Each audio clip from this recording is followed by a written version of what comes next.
Good morning mga ka-wellness. Baktas-baktas ta karon gamay. Kawayan.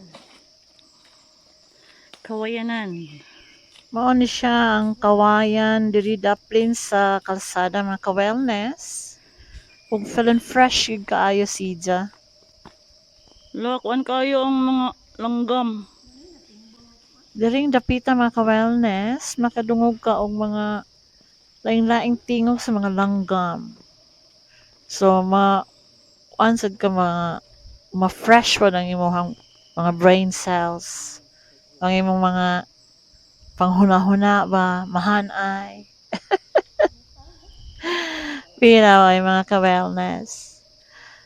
Tsada kayo ang view mga ka-wellness. Mura o madapod ka kapel. Mamaktas ta mga ka-wellness. Kay usahay ron ni.